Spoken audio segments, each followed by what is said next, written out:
Seja bem-vindo ao Médico Líder Podcast. Aqui é um espaço para médicos e médicas compartilharem um pouco da sua história, dizerem um pouco também como agregam aos pacientes, falar de carreira médica, um pouquinho da vida empresarial. E claro, a gente está aqui para ajudar vocês a trazer insights valiosos. Hoje eu estou com o Dr. Bruno Maciente e nós vamos unir a gestão e a medicina para levar um conteúdo muito rico para vocês.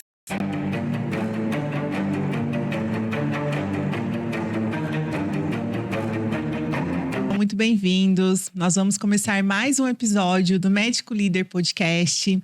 Lembrando que nós estamos nas principais plataformas: YouTube, Spotify, Instagram, Amazon. É só você procurar por Médico Líder Podcast. E lembrar também que nós somos um projeto da TIP Clínica e Gestão. Então, se você quiser saber mais sobre gestão de clínicas, entre no canal da TIP Clínica e Gestão. Hoje, o médico líder entrevistado é o Dr. Bruno Maciente. Um prazer ter você aqui, doutor. Boa tarde. Kátia, boa tarde, prazer é meu. Muito bom falar um pouquinho, né, da história na medicina, como que a gente chegou até aqui. E também agora um pouco da gestão, né, também, né, começando com a gestão lá na Indovale Jacareí, é um prazer. Prazer todo meu.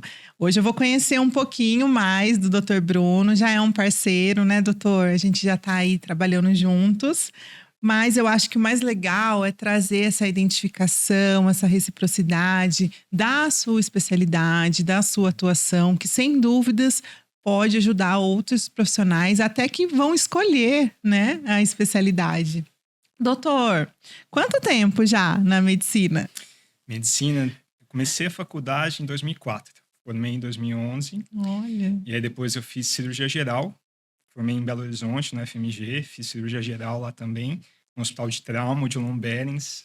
Hospital de Trauma, de cirurgia o tempo todo. Era bem isso que eu queria no começo. Cirurgião? Cirurgião, no começo da carreira. E eu lembro assim, na época até seria mais fácil eu ter entrado na minha casa lá, digamos assim, do FMG. E eu e meus colegas, a gente queria essa parte da cirurgia mais de trauma, mais mão na massa mesmo.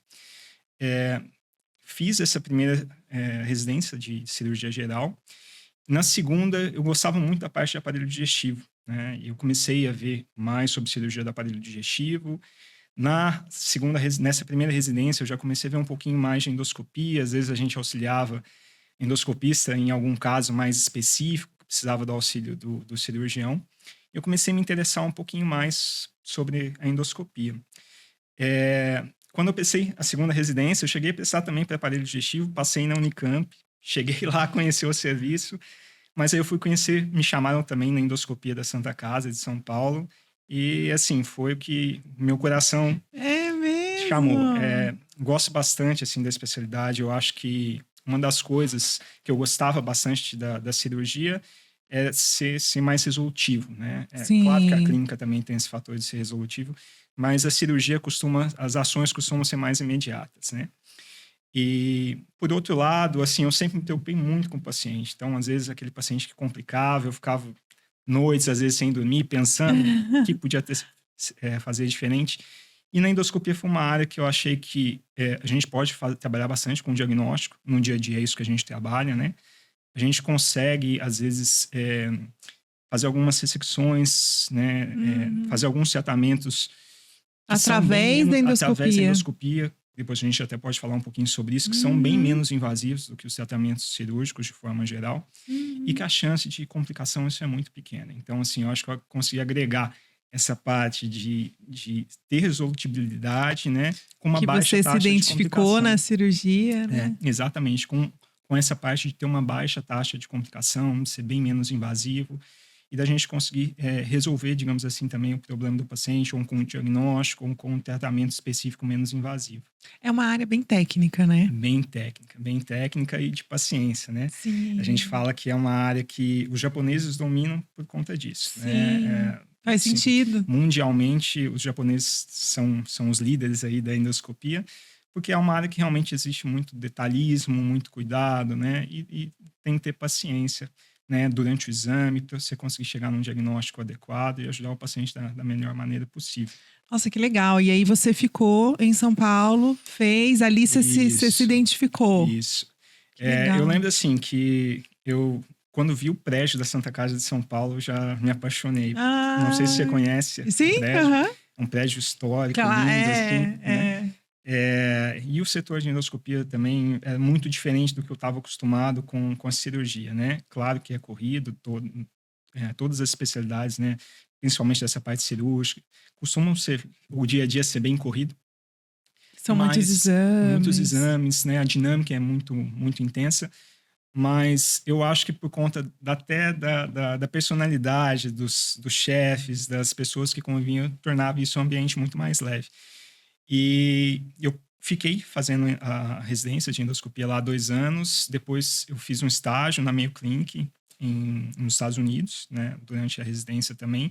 Tive a oportunidade de conviver assim, com os maiores nomes da endoscopia na época. Nossa, que Tem o Dr. legal. Marco Wallace, que era o editor-chefe da Gastrointestinal Endoscopy. Nossa, agregou muito. Nessa época eu até pensei em mudar de país. É mesmo? Mas assim, aí eu falei, acho que a gente consegue levar um pouco disso daqui para o Brasil também, né?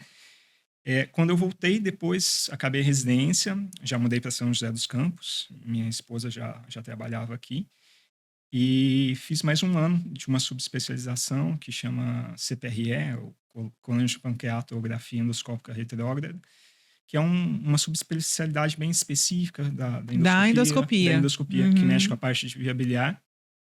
Nessa época, eu comecei a trabalhar na Endovale, com a doutora Fernanda, né? Conhecia o doutor Júlio, que trabalha É. com ela. Na residência, a gente foi colega de residência. E aí, no congresso, quando fui fazer a prova de título para a especialidade, eu conheci a doutora Fernanda. E aí, a gente começou a trabalhar Essa junto. parceria. E uma coisa muito importante, assim, muito legal de contar, né? Que quando eu mudei para cá, eu já trabalhava em outros lugares, em São Paulo também, trabalhava no São Luís, São Paulo. Ainda dava plantão de cirurgia também na época no ABC. E eu lembro que eu comecei a trabalhar lá uma quarta-feira, que era a quarta-feira que eu tinha livre, né?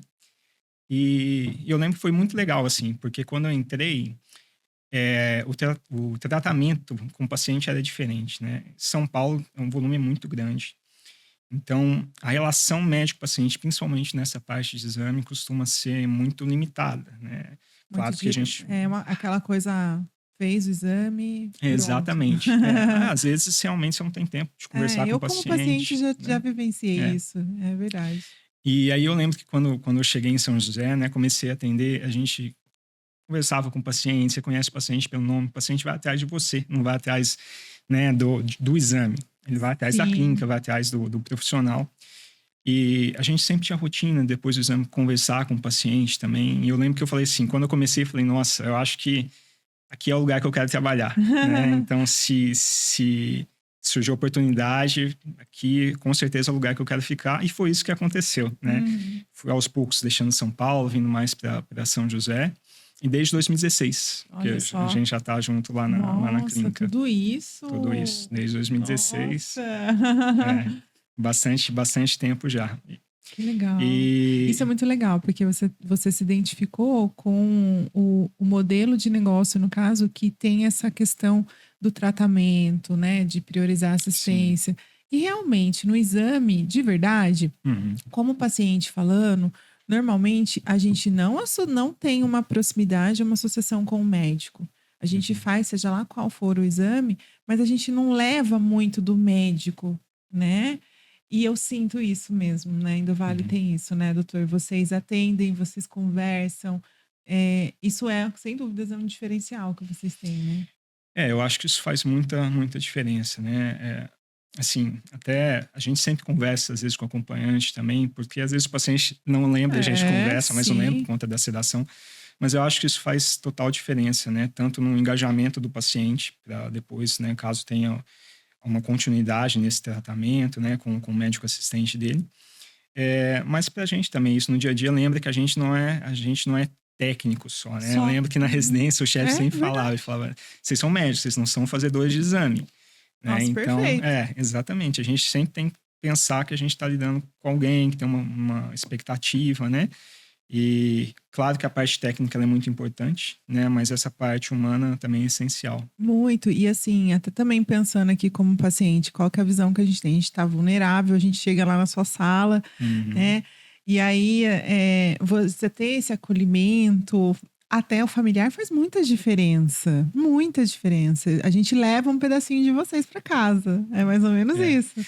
É verdade, assim, e geralmente é um exame que é um exame invasivo, né? Assim, Uhum. é claro que é um exame muito tranquilo hoje em dia, né? Com sedação, não sente dor, né? Mas não deixa de ser um exame invasivo. Então, o paciente realmente já fica apreensivo, ou às vezes por causa do resultado, ou às vezes por causa da sedação, né?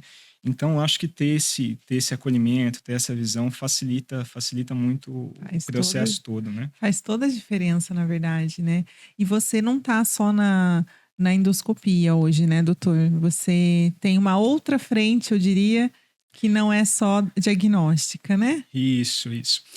Além de trabalhar com essa parte da endoscopia digestiva, né, da endoscopia, da colonoscopia lá na Endovale também, agora desde 2016 também, né, logo quando comecei lá na Endovale, pouco tempo depois, eu já comecei a trabalhar também com a parte da endoscopia bariátrica, lá no núcleo de obesidade da Endovale, né, com a doutora Fernanda. No começo era pequenininho, era lá na clínica mesmo, né, agora é só expandindo, graças a Deus. É uma área também que desde a faculdade eu tenho bastante interesse. Eu tenho um capítulo de livro publicado de cirurgia bariátrica. Que legal. Na época de faculdade, né, meus estudos foram bastante com relação a isso. É um dos motivos que eu pensei em fazer a cirurgia do aparelho digestivo, para trabalhar com bariátrica. E quando eu mudei para endoscopia, né, foi uma coisa que chamou bastante atenção, porque como cirurgião, assim, como formação de cirurgião, a gente sabe que tem casos que realmente o maior benefício para o paciente vai ser uma cirurgia bariátrica convencional, mas, por outro lado, menos do que 3% dos pacientes que são elegíveis à cirurgia bariátrica fazem a cirurgia bariátrica. E, além disso, a gente tem um grande número de pessoas que têm uma obesidade, já tem uma doença crônica instalada, tem dificuldade de perder peso, que às vezes fica meio sem opção, né? Então, às vezes, é aquele paciente que termina, eu vou engordar para poder fazer o Sim, nossa, procedimento, né? quantas vezes a gente ouve isso? Sim. Isso aumenta muito a taxa de reganho de peso depois da cirurgia, né? E hoje a gente já tem os métodos endoscópicos. Eu sempre brinco assim, que é como se fosse uma escadinha, né? Antigamente se pensava, né, a obesidade como os extremos, né? Ou só faz dieta, atividade física, ou Uhum. toma remédio, ou vai direto para a cirurgia bariátrica. E hoje a gente está no meio do caminho aí com os métodos endoscópicos, né? Então a gente consegue bons resultados, né? Tanto com balão intragástrico quanto com a sutura gástrica também, né? E são métodos muito menos invasivos, com baixa taxa de complicação, né? Estatisticamente comparando, é semelhante de uma endoscopia normal, menos de 2%, né? E costuma ter um bom resultado para esses pacientes, tanto na Sim, perda isso que de eu ia te peso. perguntar, como no seu dia a dia você vê o resultado desses procedimentos para o emagrecimento, né, dos pacientes? Porque eu imagino que, assim, não é invasivo, né, Sim. é uma opção, porque eu acho um absurdo, assim, eu sei que cada caso é um caso, mas Uhum. poxa, você tem que engordar para É. submeter, eu não sei nem se tem um risco de saúde isso, não sei como funciona, né, mas você ter a opção, né, desses procedimentos para emagrecimento, para o bem-estar, porque está muito ligado ao bem-estar do paciente como um todo, né? Eu entendo que não é Sim. simplesmente o emagrecimento, né? É, exatamente. Primeiro tem a questão de saúde, né? Quando a gente vai ver, a maioria dos pacientes que chegam para a gente, mesmo os que, né, não têm MC, o ideal ali para os tratamentos endoscópicos é MC entre 30 e 35, né? Claro que a gente atende, às vezes, paciente com MC muito maior que isso. Às vezes o cirurgião bariátrico manda para a gente, porque às vezes é um paciente que é muito obeso, precisa perder peso para conseguir Olha. operar numa condição melhor. Mas geralmente esses pacientes que chegam para a gente já estão há algum tempo tentando emagrecer. Então, já Hum. costumam ter algum problema de saúde associado. Além também da parte estética, afetiva, porque tudo isso termina influenciando ali a vida do paciente. E o Sim, mais legal, quando a gente às vezes está acabando o tratamento, e for um tratamento resolutivo com um bom resultado, é a mudança do paciente. Às vezes sim. aquela paciente que chega lá no primeiro dia, está tristinha, às vezes chora na consulta, e você vê ela lá no final do tratamento, rindo, alegre, nossa, essa sensação é boa demais. Isso é legal também, né, da parte da endoscopia, porque a gente trabalha no consultório, você falou da outra parte, né, na clínica, da parte de endoscopia e colonoscopia é um contato muito breve, né? E lá no núcleo não, a gente acompanha esse paciente, né? Com tempo com ele. Durante todo o tratamento, né? Então, isso lembra a gente também daquela parte clínica, do cuidado com o paciente, que a gente acaba levando de volta lá São pro dia a dia. duas situações, Sim. né? Na rotina da endoscopia ou da colonoscopia, como que é para você, assim? É sempre algo diferente ou já é mais rotineiro mesmo? Porque a gente, como paciente, não tem ideia, né? Sim. É tudo igual, mas diferente. É assim, nossa rotina, né, dos exames acaba sendo a mesma nesse sentido. Processo. Mas cada exame é um exame diferente, o resultado é diferente. Tem exame que é mais difícil, tem exame que é mais rápido. Às vezes a gente encontra alguma lesão num paciente que a gente não está esperando. Às vezes aquele paciente que vai fazer o exame, porque meu médico pediu, falou que eu estou na idade, então é para eu fazer, tem que fazer o exame. E às vezes a gente acaba achando E ele não lesão, está esperando. Não está esperando por isso, né? Nossa, tenho certeza que deve ter muito isso hoje em dia. E nesse caso, igual eu falei, a gente sempre conversa, mas nesse caso a gente chama a família, geralmente, conversa, né? Orienta, costuma às vezes entrar em contato com o médico assistente para esse paciente não se perder, né? Uma das coisas que me preocupava muito era simplesmente rotina, dar o diagnóstico. da rotina de São Paulo é exatamente isso.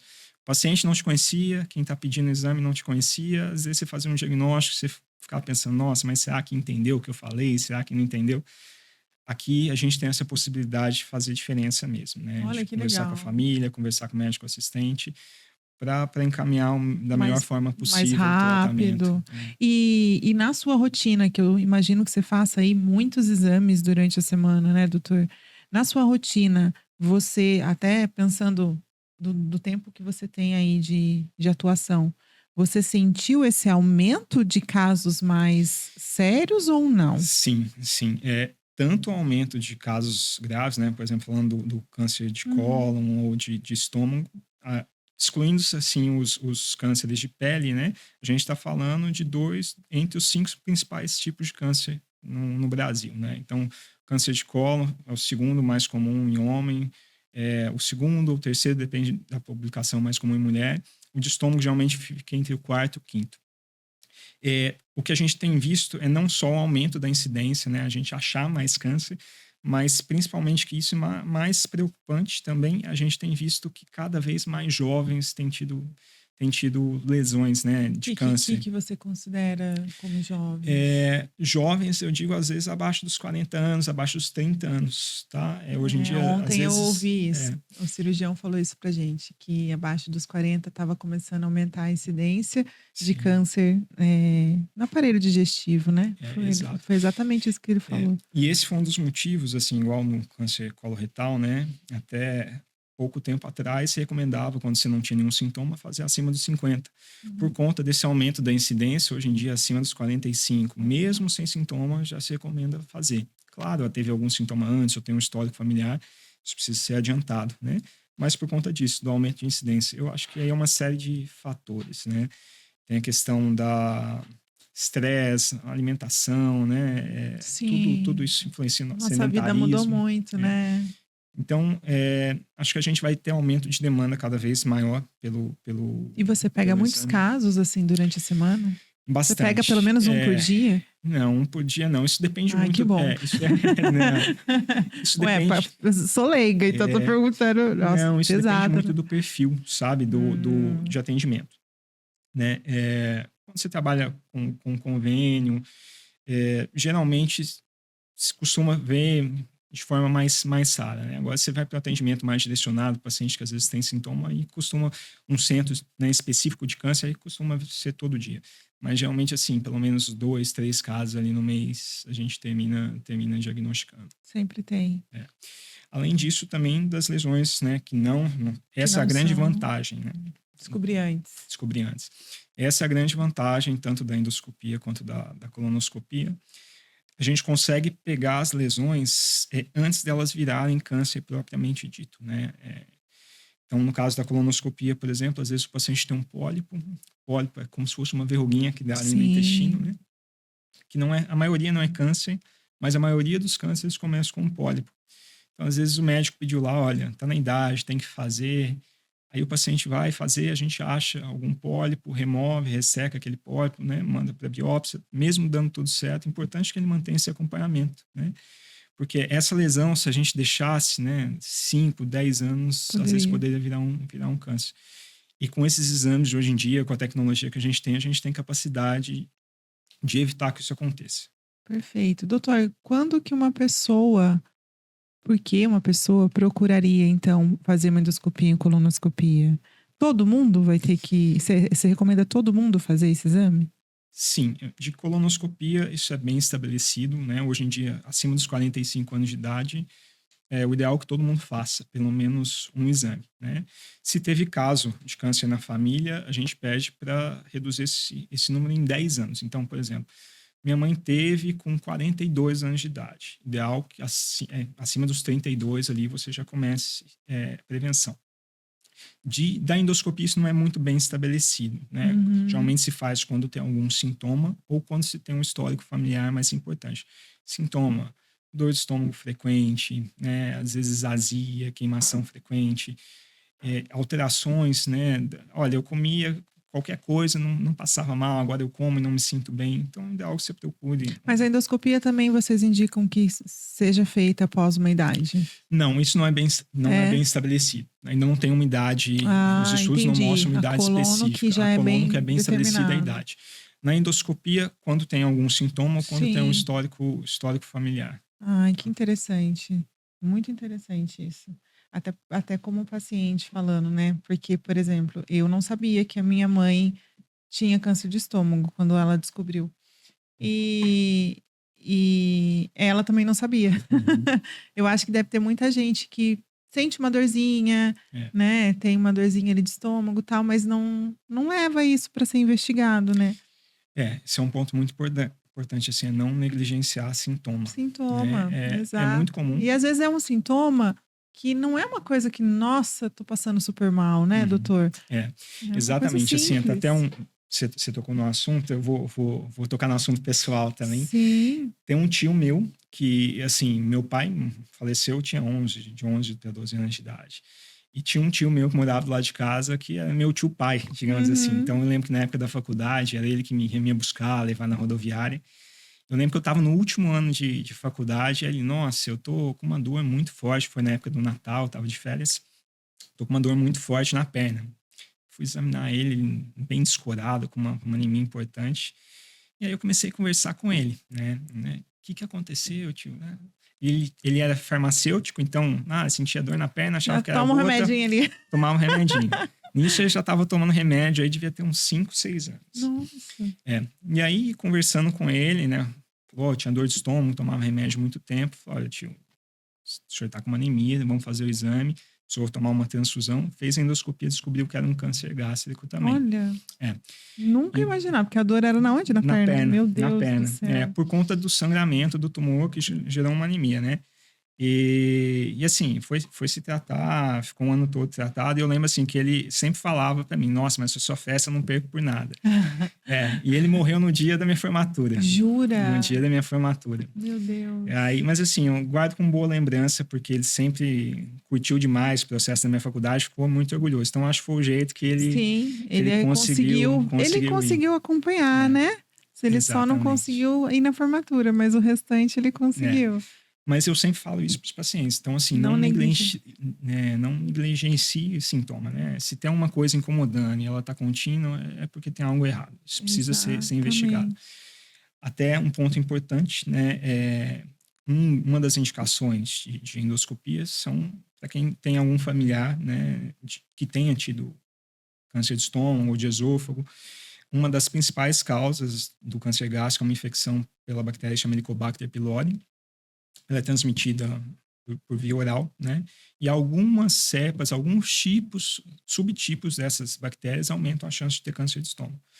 Então, é um dos motivos que se indica fazer a endoscopia, colher o material para ver se tem a bactéria ou não, e se tiver, é uma das indicações de tratar essa bactéria, né? Porque com isso consegue reduzir ali a chance de Sim. evolução.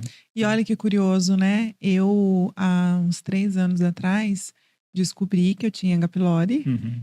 tinha vários pólipos no intestino. E a primeira pergunta que o médico na época fez para mim: você tem alguém na família que tem Uhum. algum histórico de câncer, né? E a princípio eu não tinha, né? Sim. E aí, quando eu descobri da minha mãe recentemente, né? Ela virou para mim e falou assim: agora você tem, então agora você sabe, então agora você cuida. Ela falou para mim. É, Mas é uma coisa curiosa, porque assim, às vezes a gente não sabe, né? A gente não sabe, às vezes, até do próprio histórico familiar, sim, mas sim. essa questão de negligenciar o que está sentindo. Que nem eu, na época, eu estava com dor de estômago, por Uhum. isso que eu procurei. Mas poderia ter deixado passar, né? Sim, às vezes o que termina acontecendo, né? Na Da- correria do dia a dia. Exato. Né, hoje em dia, todo mundo tem acesso fácil à informação. Então, às vezes, joga ali no Google, né? Ah, tô com dor, o que que eu tomo? E É, termina se perfeito. automedicando. Então, não façam isso, né? Eu acho que super legal a gente falar sobre isso, porque é uma forma da gente conscientizar as pessoas. Porque a real é que a gente nunca acha que vai acontecer com a gente, né, doutor? É Exatamente. isso. A gente nunca acha que a gente vai ser atingido, até que acontece, né? É verdade. É mais ou menos isso.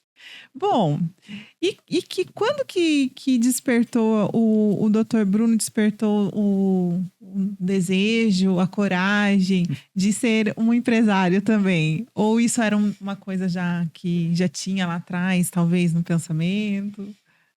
Assim, eu acho que o médico, com a evolução da carreira, né? Todo mundo, é, a maioria, pelo menos, né? Dos médicos, pensa em ter uma clínica, ter algum serviço que você consiga dar as características que você quer para aquele serviço. Uhum. Eu já trabalhava num serviço que era assim, eu falei na Indovale, né? E aí, junto com a doutora Fernanda e o doutor Felipe, a gente viu a oportunidade de abrir uma nova clínica, né? Uma filial, lá em Jacareí, uma cidade que está expandindo bastante, tem poucos serviços, né, de endoscopia, e a gente via que lá não tinha nenhum serviço da forma que a gente gostaria que tivesse, né, igual a gente tem aqui em São José. E então foi aí que começou a ideia. E lá ficou um projeto bem bacana, porque a gente começou do zero, digamos assim, lá, né? A parte de estrutura física, não do know-how. Isso aí a gente Sim. já levou tudo que a gente via aqui para lá, né? Mas com a parte física a gente conseguiu adequar isso para que a jornada do paciente ali E ficou lindo, fosse bem né? bacana. Jacareí tá lindo. Eu vejo que assim é um início ainda, né, doutor? Então, acho que você ainda vai ter aí desafios no negócio, né? Porque é uma clínica nova. Mas você identifica já pontos que você acha muito desafiador no papel de empresário? Sim, eu acho que o mais difícil é a gestão de pessoas. Eu acho que é a parte mais difícil. Porque quando você está acostumado, né? A gente convive muito com os funcionários, né? Com os auxiliares, principalmente, né? Com a enfermeira, com os auxiliares. Então, termina tendo uma relação de proximidade muito, muito grande. A gente convive mais com eles que com a É, família, né? verdade. Então, eu acho que a parte mais difícil é essa, a gestão, separar ali o profissional e o pessoal. Ali dentro da sala também, né? Também, também, Porque, também. querendo ou não, você tá ali o dia inteiro ali com a enfermeira. Sim, sim, exatamente. E além de fazer a parte técnica, né, essa parte de gestão, às vezes você tem que chamar atenção, você tem que Aham. finalizar. Então, acho que essa é a parte mais difícil Sim. pelo menos agora É. no começo. Não, e vai ser sempre. Vai ser sempre, porque é onde você tem que extrair o melhor dos outros Sim, para poder fazer o seu negócio, a sua clínica, entregar o melhor para os pacientes, né, construir seu negócio. Então, sem dúvidas, eu acho que assim, quando a gente fala do financeiro, quando a gente fala de outras questões mais processuais, não que não seja desafiador, uhum, mas é mais fácil de você materializar isso, né. Agora, quando você está falando das pessoas, pessoas. você já está falando de comportamento, de cada É, um ter um jeito, de você ter que ler essas pessoas e, enfim, é realmente sempre vai ser, para qualquer um. mais desafiador. E o que que é para você, doutor? Até depois de tudo isso que a gente conversou, é uma pergunta legal, assim. O que que é para você a experiência do paciente, né? O que essa gestão, experiência do paciente significa para você? Eu acho que a história do paciente, né, no nosso caso, por exemplo, desde que ele pegou o pedido de exame, né, até quando ele foi buscar o resultado do exame, ou no caso lá do núcleo, né, desde que ele pensou em fazer algum procedimento para emagrecer, até quando ele terminou o tratamento, atingiu o objetivo dele. Mas eu acho que se eu pudesse resumir, né, tudo isso, eu acho que seria como o paciente se sentiu, né, qual que que ficou de tudo isso, né? Eu acho que a gente sempre tenta fazer uma jornada perfeita, né? Mas não depende só da gente, tudo tem Uhum. expectativa, né? Igual no caso, por exemplo, o paciente vai fazer um exame, você vai dar uma notícia ruim. É, claro que essa não é uma experiência boa, mas mesmo assim você pode tentar tornar ela a melhor possível, né? A gente falou isso com a É, doutora Fernanda, eu acho. que vocês fazem um papel muito difícil às vezes, Uhum. mas sim, você pode proporcionar a melhor experiência mesmo nessa situação. Opa, mesmo nessa situação. Sim, então eu acho assim que a experiência do paciente eu acho que é o que fica o resumo final. Claro que você tem que ajustar cada etapa, né? Desde da recepção, da hora do agendamento, até na hora de liberar o laudo do paciente, até na hora de você liberar esse paciente, o feedback dele, o que ele achou, né? Cada etapa dessa precisa ser alinhada, mas eu acho que no final das contas é o conjunto, né? Que Sim, vai fidelizar ou não o paciente, né? sim, com certeza. E doutor, como que o doutor Bruno hoje vê o que ele entrega para os pacientes? O que que você entrega para os seus pacientes, né? O seu propósito.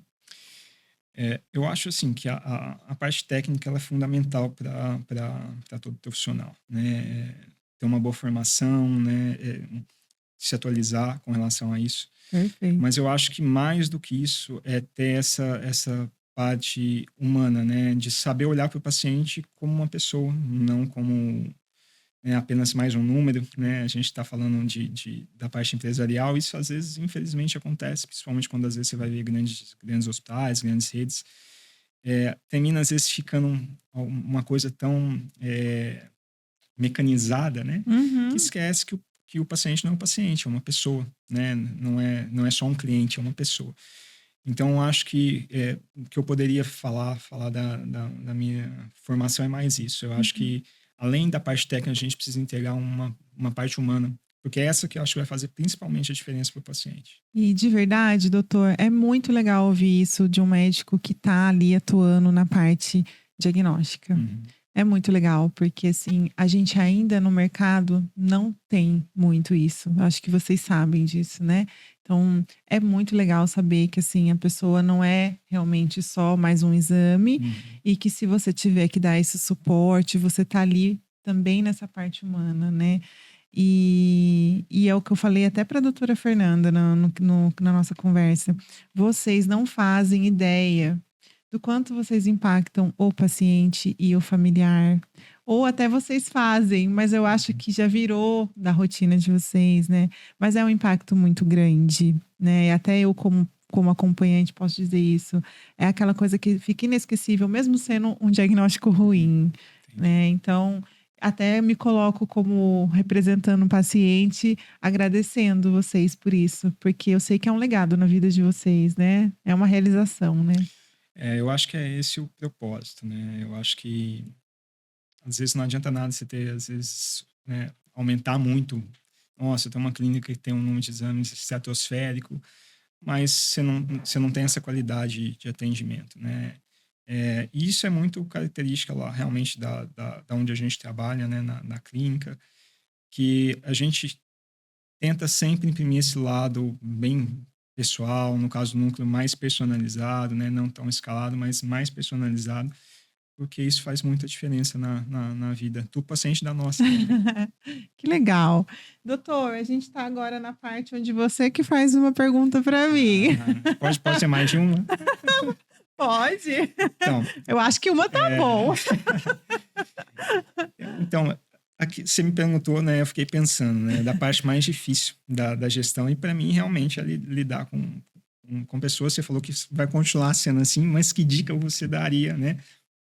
Para essa parte da gestão? A gente tem um contato, igual eu falei, pessoal, muito próximo, né? Do funcionário. E qual dica você daria para quando às vezes tem que dar um feedback? Legal. Ou às vezes você precisa, um paciente que você precisa, às vezes, desligar da empresa. O Qual paciente que é a não, dica? o Um colaborador. colaborador. Qual dica que eu dou para você aplicar a gestão de pessoas, né? Isso. A principal dica, eu acho que parte do autoconhecimento, de Uhum. você entender o seu papel como líder, porque às vezes a gente não tem a liderança nata, Uhum. né? Às vezes a gente tem, mas às vezes a gente não tem. Então, entender que você vai ter que se dispor pelo outro, vai ter que aprender a compreender o comportamento das pessoas que trabalham com você, e isso requer um autoconhecimento, porque se você não quiser virar essa chavinha e se doar mais para o outro, fortalecer a comunicação com o outro, as coisas não vão fluir. O engajamento das pessoas, até dar feedbacks, ele parte de uma comunicação forte. Uhum. Então, às vezes, na rotina de vocês, na clínica, vocês não têm isso bem estabelecido, né? Vocês passam ali rapidinho, e aí, tá tudo bem? Então, eu acho que assim, é você priorizar a comunicação com o outro, você falar, não, realmente preciso melhorar como líder, e aí você vai extrair o melhor das pessoas que trabalham com você, vai ter uma relação mais sólida, e eles vão refletir realmente o que você espera de bom atendimento, porque é um desafio, né, doutor? Sim, sim. Você fazer o outro atender da forma que você gostaria que ele atendesse, né? Então, acho que primeiro parar para refletir como você é como líder, porque a liderança do outro parte da sua liderança também, e depois fortalecer a comunicação com a equipe. Bacana. E uma das coisas que você falou é isso, eu acho que que é muito difícil, né? Você não tá lá o tempo todo, né? Então, assim, você não tá lá atendendo o telefone para agendar um paciente, às vezes você não tá lá na hora que ele liga para pegar o laudo. Eu acho que essa é uma parte bem desafiadora, né? Você imprimir, né, para a equipe a maneira que realmente você quer que ela ande, né? Sim, e É. aí você vai lá e fala para ela: "Olha, eu gostaria que você atendesse o paciente dessa forma". Só que depois você não tem o feedback, Uhum. você pode parar 15 minutos: "Ó, vamos sentar aqui, como que tá? Você tem algum feedback de paciente importante para me dar? Como que você está atendendo? Você está tendo dúvida? Você entendeu o propósito de atendimento?". São, sei lá, momentos diários que vão fazer diferença na vida do seu colaborador, porque uma das coisas muito recorrentes é o própria equipe reclamar que o médico não conversa com eles. Então não adianta falar para ele: "Olha, converte aí meus leads, Uhum. atende os meus pacientes", sendo que depois você não tem a contrapartida, né. Então essa aproximação, a comunicação, sem dúvidas, ela traz resultados e traz essa proximidade, esse engajamento que é o mais difícil, né. A gente Sim. conversar com as pessoas que trabalham com a gente, né. Adorei a pergunta. Obrigado, ajudou bastante aí Ah, imagina. na resposta. Olha, para finalizar, eu vou falar algumas palavrinhas para você, e aí você vai me dizer uma palavrinha ou uma frase, tá? Paciente, Paciente, eu acho propósito, gestão,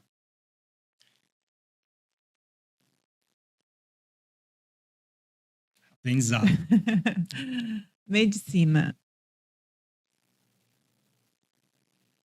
Não dá para ser propósito de novo, mas seria também Pode, pode. propósito. É. Liderança. Deve ser construída. E o doutor Bruno? Doutor Bruno é o pai do João Miguel, é médico, acho que um bom amigo, né? Eu acho que uma boa pessoa. É o que eu tento ser em todas as áreas que eu atuo, né? Eu acho que acima de ser um bom profissional, um bom pai, igual eu brinquei aqui, um bom gestor, eu acho que a gente tem que procurar ser boa pessoa, né? E você claramente transparece isso, doutor. Obrigado, obrigado. E Claramente. eu acho que isso é importante porque, assim, a gente, às vezes, no mundo vê tanta coisa ruim, né? E a maioria das pessoas são boas. Então, eu acho que a gente ter isso como meta é o principal da vida, independente do ramo de atuação. E você pode ter certeza que esse momento que a gente teve aqui, de alguma forma, você contribuiu aí para outras pessoas. E eu conheci um pouquinho mais o Dr. Bruno. Também eu já sabia disso, mas assim, ouvir de você esse lado humano também é muito admirável. Eu já te admirava, te admiro mais ainda. E tô muito feliz de você estar aqui comigo, viu? Muito Obrigado, eu que obrigada. agradeço o convite. Fiquei muito feliz, né? Fiquei surpreso com o convite e Imagina. adorei mesmo. Foi muito bom bater esse papo. Foi mesmo. Muito obrigada, viu? Obrigado a você. Tchau, gente. Obrigada e até a próxima semana.